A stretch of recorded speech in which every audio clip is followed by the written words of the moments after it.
देखिए, पहले तुम पढ़ चुके हो प्रेजेंट टेंस के पूरे टेंस पढ़ चुके हो, प्रेजेंट इंडेफिनिट, प्रेजेंट कंटिन्यूअस और प्रेजेंट परफेक्ट टेंस, ठीक है। Yes, sir. और इसके पहले अब तुम पढ़ चुके हो प्रेजेंट पास्ट इंडेफिनिट भी पढ़ चुके हो।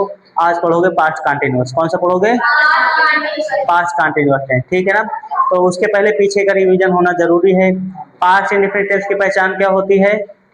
ता, था, ती, थी, ते, थे, आ, ई, ए। इसमें एग्जाम्पल कैसे आते हैं कि वह घर गया, वह यहाँ नहीं आया, वह किताब पढ़ता था। समझ रहे हो कि नहीं? इस प्रकार के ट्रांसलेशन आते थे।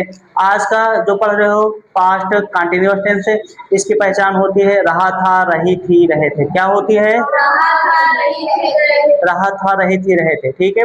तो इसका एग्जाम्पल कैसे आ जाएगा? कैसे? मैं किताब पढ़ रहा था, वह बाजार जा रहा था, मैं उसे बुला रहा था, वह मुझे बुला रही थी। समझ रहे हो कि नहीं? इस प्रकार का ट्रांसलेशन आएगा। तो यहाँ पर इसकी पहचान होती है रहा था, रही थी, रहे थे। और इसमें हेल्पिंग वर्ब के रूप में वाज और वेयर का प्रयोग किया जाएगा और वर्ब की आईएनजी फॉर्म लगेगी। कौन सी फॉर्म? आईएनजी फॉर्म लगेगी, या फिर कह सकते हो कि वर्ब में आईएनजी लगेगी। तो चलिए देखते हैं, पहचान और रूल और एग्जाम्पल के माध्यम से इसको डिटेल से समझते हैं। तो देख लेते हैं, आज पढ़ रहे हो past continuous tense. Continuous tense, past continuous tense. सबसे पहले इसकी पहचान देख लेते हैं। इसकी पहचान होती है रहा था, रही थी, रहे थे आदि, ये इसकी पहचान होती है। पहचान बहुत इंपॉर्टेंट है, पहचान ध्यान देना। पहचान से समझ में आता है कि कौन सा टेंस है। रूल, रूल देख लिया जाए, अफर्मेटिव, निगेटिव और इंट्रोगेटिव। तो अफर्मेटिव रूल कहता है सबसे पहले सब्जेक्ट का प्रयोग करेंगे और सब्जेक्ट के बाद वाज या वेयर, और उसके बाद हाँ वर्ब में आईएनजी लगेगा और उसके बाद ऑब्जेक्ट लगेगा। निगेटिव में सबसे पहले सब्जेक्ट और सब्जेक्ट के बाद वाज या वेयर का प्रयोग करेंगे, उसके बाद नॉट, नॉट के बाद वर्ब में आईएनजी, उसके बाद अच्छा सब कुछ याद होते चल रहा है कि नहीं? सबसे पहले डब्ल्यू एच, और डब्ल्यू एच का मतलब क्या होता है? Question words. और उसके बाद वाज या वेयर का प्रयोग कर दोगे और उसके बाद सब्जेक्ट, ध्यान देना। और सब्जेक्ट में अगर नॉट है तो लगा देना, नॉट, नॉट है तो लगा देना, नहीं है तो मत लगाइएगा। उसके बाद वर्ब में आईएनजी और उसके बाद ऑब्जेक्ट, ये तुम्हारा रूल हो जाएगा, ठीक है। तो अफर्मेटिव, निगेटिव, इंट्रोगेटिव तीनों प्रकार का रूल है। तो चलिए इसको पहले एग्जाम्पल के माध्यम से इसको डिटेल से समझते हैं। तो एग्जाम्पल कह दिया जाता है कि सीता राम को बुला रही थी, ठीक है ना। तो सबसे पहले किसकी अंग्रेजी लिखोगे? सीता। सब्जेक्ट कौन है? सीता है कि राम? सीता है ना।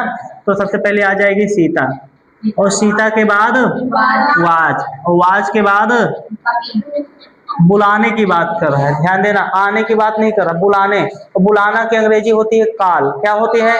क्या होती है? कॉल। कॉल की अंग्रेजी होती है CALL, ठीक है ना। और कॉल में आईएनजी लग जाएगा, कॉलिंग। कॉलिंग किसे? राम, कॉलिंग राम। समझ रहे हो कि नहीं? आगे देख लेते हैं, कह दिया जाए कि वह पानी भर रही थी, वह पानी भर रही थी। तो इसका क्या हो जाएगा?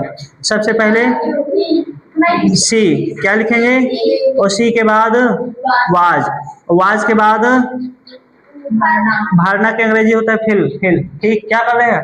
फिल, ठीक है ना। फिलअप मतलब होता है भरना, और फिल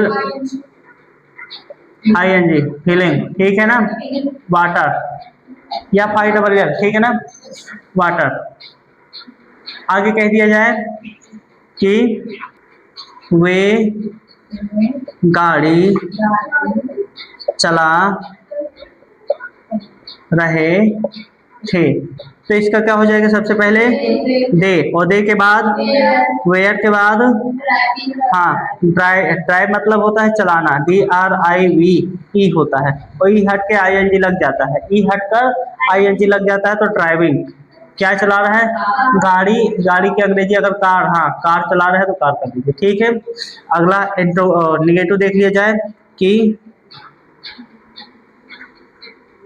घोड़ा तेज नहीं दौड़ रहा था। अगर कह दिया जाए घोड़ा कल, कब की बात कर रहा है? कल तेज नहीं दौड़ रहा था। तो यहाँ ध्यान देना, तो सबसे पहले सब्जेक्ट क्या है इसमें? घोड़ा। तो कर देना द हॉर्स। क्या करोगे? The horse. और उसके बाद वाज, वाज के बाद नॉट, नॉट के बाद रन, और रन में क्या लगेगा? ING हो गया रनिंग, ठीक है ना। The horse was not running fast.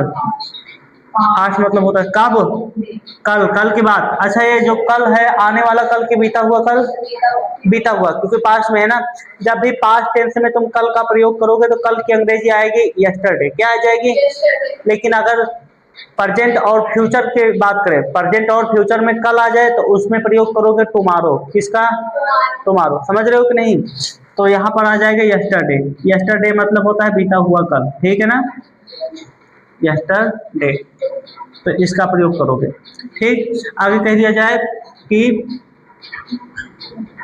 मैं कल सब्जी नहीं बना रहा था। तो सबसे पहले इसकी अंग्रेजी क्या आ जाएगी? आई। आई के बाद वाज के बाद नॉट के बाद बनाना। बनाना जो सब्जी होती है पकाई जाती है तो आ जाएगा कुक, और कुक में लगेगा ING, कुकिंग वेजिटेबल। क्या हो जाएगा? वेजिटेबल। समझ रहे हो कि नहीं? कब की बात कर रहा है? कल। और कल की अंग्रेजी आ गई यस्टरडे। समझ आ रहा है कि नहीं? आगे कह दिया जाए क्या तुम अंग्रेजी, ध्यान देना, भूल जा रहे थे? अच्छा यहाँ जाने की बात किया था, लिखा है ना भूल जा रहे हैं, तो यहाँ जाने की बात कर रहा है? नहीं ना, जाने की बात तो नहीं कर रहा है। तो यहाँ पर जब भी क्या से शुरू है तो यू के साथ किसका प्रयोग होता है? वाज या वेयर? तो वेयर। तो वेयर के बाद यू, और यू के बाद, हाँ यू के बाद प्रयोग होगा नॉट। है इसमें? नहीं, नॉट नहीं, तो नॉट का प्रयोग मत करो। वर्ब। वर्ब क्या है? भूलना। तो भूलना की अंग्रेजी होती है फॉरगेट। क्या होती है? तो फॉरगेटिंग हो जाएगा। क्या हो जाएगा? फॉरगेटिंग। क्या भूलने की बात कर रहा है? इंग्लिश। समझ रहे हो कि नहीं? अच्छा और कुछ बचा है इसमें? नहीं, यहाँ भूलने की बात कर रहा है तो फॉरगेटिंग हो जाए, फॉरगेट ही होगा, ठीक। समझ में आ रहा है कि नहीं आ रहा है? आगे कह रहे हैं यहाँ पर क्वेश्चन मार्क लग जाएगा। तुम कल बाजार क्यों नहीं जा रहे थे? अब देखिए तुम कल बाजार क्यों नहीं जा रहे थे, है ना। तो इसका ट्रांसलेशन क्या हो जाए? जब भी, हाँ तो सबसे पहले किसकी अंग्रेजी लिखेंगे? क्यों। क्यों की अंग्रेजी क्या होती है? व्हाई। और व्हाई के बाद वेयर, वेयर के बाद यू के बाद नॉट, यू के बाद नॉट, हाँ क्योंकि नॉट दिया। समझ आ रहा है कि नहीं? और नॉट के बाद गो, गो, और गो में क्या लगेगा? ING हो जाएगा गोइंग। गोइंग के बाद मार्केट, गोइंग टू मार्केट। कब की बात कर रहा है? कल। और कल की अंग्रेजी हो जाएगी यस्टरडे। समझ में आया कि नहीं? इसको पूरा नोट करना है और एक मीनिंग दे रहे हैं उसको तुमको कमेंट बॉक्स में करके, एक ट्रांसलेशन दे रहे हैं उसको कहाँ बताना है? कमेंट बॉक्स में करके बताना रहेगा। कह दिया जाए कि वह अपना घर बना रहा था। चैलेंज देते हैं इस चीज को, देखते हैं। और बहुत लोग अगर बताओगे तो गलतियां कर दोगे, ये यहाँ पर गलतियां करोगे। अपना घर बना रहा था, ठीक है। चलिए इसको नोट कर लीजिए और बाकी इसको कमेंट में बॉक्स में करके बताइए। अपना की अंग्रेजी पूछ रहे हो तो बता देते हैं। ध्यान देना, ये होता है तुम्हारा सब्जेक्ट और ये तुम्हारा अपना की अंग्रेजी, ठीक है ना। ध्यान दीजिएगा विशेष तौर पे, अपना की अंग्रेजी हर जगह अलग अलग होती है। अगर सब्जेक्ट में, ध्यान देना, सब्जेक्ट में आई है तो अपना की अंग्रेजी माई हो जाएगी। क्या होगी? माई। अपना की मीनिंग है, ठीक है ना। सब्जेक्ट में ही है तो अपना की अंग्रेजी हीज होगी, क्या हो जाएगी? सब्जेक्ट में सी है, क्या है? सी, तो अपना की अंग्रेजी क्या हो जाएगी? हर, क्या हो जाएगी? ठीक है ना। अगर सब्जेक्ट में इट है, क्या है? तो अपना की अंग्रेजी इट्स हो जाएगी, क्या हो जाएगी? सब्जेक्ट में यू है, क्या है? तो अपना की अंग्रेजी योर हो जाएगी, क्या हो जाएगी? समझ में आ रहा है कि नहीं? सब्जेक्ट में अगर दे है, क्या है? तो अपना की अंग्रेजी क्या हो जाएगी? देयर, क्या हो जाएगी? दियर, दियर हो जाएगी। समझ में आया? तो ये तुम्हारी अपना की अंग्रेजी है और सब्जेक्ट के अनुसार अपना की अंग्रेजी बदलती रहेगी। अगर सब्जेक्ट में वी है, क्या है? तो अपना की अंग्रेजी आवर होगी, क्या हो जाएगी? आवर।